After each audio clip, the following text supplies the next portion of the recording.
All right, welcome back to the program, 3:22 in the afternoon. This is the Eddie Burke Show, and I am your host, Eddie Burke. Meg Stapleton, spokesperson for sarahpac.org.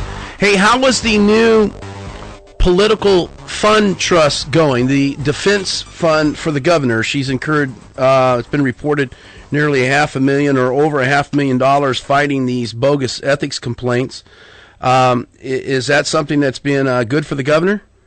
Well, you know, the outpouring of support is just phenomenal, and I can speak to it only because Kristen Cole is the trustee to the Alaska Fund Trust, and I, though, as part of SarahPAC, get envelopes with donations to the legal expense fund to SarahPAC, and that we forward. And the notes, Eddie, are just unbelievable. It's, hey, in this economy, I've got $5. Please let the governor know. I'll give another $5 in a month, and right. Just and then others saying, I wish we could contribute more. I'm giving my maximum, and they just really believe in her. And what they're watching is, they're watching this just barrage of attacks, and the negativity and politics has really, really changed, and it's no longer just this forum of ideas and ideals, but it's just this, let's attack people and tear them down to absolutely nothing. But here's the question is that the attacks we know are out there. Yeah. Is it true that there's more venom against this governor, against Sarah Palin, than other candidates? To me, in my opinion, there is, and maybe it's just because she's a hometown girl, I pay closer attention to her. Maybe I shouldn't refer to her as a hometown girl, but anyways, that's what she is to me. So, is that true? Oh, I think it's. And why? Have you guys sat around in your think tank and thought, why are the attacks so? Why is there so much venom against Sarah Palin? I think we have. I'll just give one example. When you have a Florida venue that is set aside for 3,000 to 5,000 people to show up at a campaign rally, and 50,000 to 60,000 people show up, then you have conservatives who are worried, who want to run for office. You have liberals who are frightened to pieces, and you have independents saying, let me listen. And so you have this just phenomenon, and I will say it's a phenomenon because I have traveled with her a couple of times. In Evansville, the Right to Life dinner, I literally thought, how ironic, we're going to be crushed to death at a Right to Life event. I mean, it was thousands just pouring it around us. And then when I was there at the Alfalfa dinner, you have the Chief Justice of the Supreme Court of the United States. You have a President of the United States. You have Rupert Murdoch. I mean, people in this world that others line up to see, and instead, literally, Eddie, the only line there, when I was with the governor at the receptions, was to see our governor. 25 minutes, congressmen, senators, justices of the Supreme Court are waiting to shake her hand and talk to her. Right.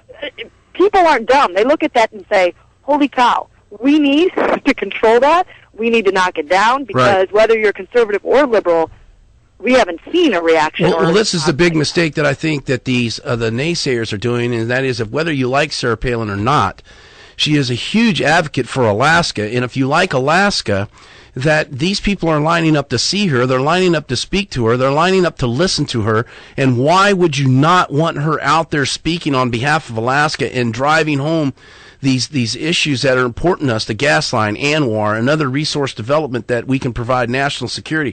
See, I think it's short-sightedness. It's national politics over state good. It is short-sighted, and I think that even during the campaign, a lot of the key Democrats who also helped in the bipartisan effort to get some of these things for Alaska, they really had a great opportunity to say, yeah, I was a part of that. Right. And instead, they weren't thinking, they were short-sighted, and again, in D.C., I'll give it as another example. We're at a dinner at Fred Malek's house. She's sitting next to Dick Cheney, across from Madeleine Albright, and in front of also Dianne Feinstein. And they're having a very deep discussion about the stimulus package, its impact on Alaska, and what she needs and is asking for as governor. Not pretending to be part of a congressional delegation, but saying, hey, as governor, these are some things that we need that you're not thinking about, that you're not paying attention to. Now, Madeleine Albright and Dick Cheney don't have anything to do with it, but Dianne Feinstein does, and Mel Martinez does, and others who were also at that party. And these were all discussions. And then it's, to the former vice president, have you come up to Alaska to fish? Have you talked about, hey, Sure. you know what, we could use some assistance with the gas line? It's constant. It's always Alaska with her. It doesn't matter who the audience is. Mm-hmm. It is, come visit Alaska. Let me tell you about Alaska. Do you know what we need in Alaska? Can I talk to you about Sure. what our future is? It is always with Alaska in her heart. Let's take a and mind. call here. Meg Stapleton is my guest. She's spokesperson for Sarah Pack. Vern on line 1-274-5297. Vern, you're on with Meg Stapleton. Yeah. A thought kind of crossed my mind. I had a couple of lawsuits against me in the past, and I found a countersuits kind of helped a whole bunch. Maybe she should acquire or talk to some bulldog lawyers around the country to create an attempted defamation type lawsuit, monetary based, so that when these people throw these things up in the air at her and try to make them stick, if they don't, they know that they're immediately going to get served with this kind of paperwork. Well, what's the In other words, attack back. Meg, what's the political discussion? How does the governor fight back?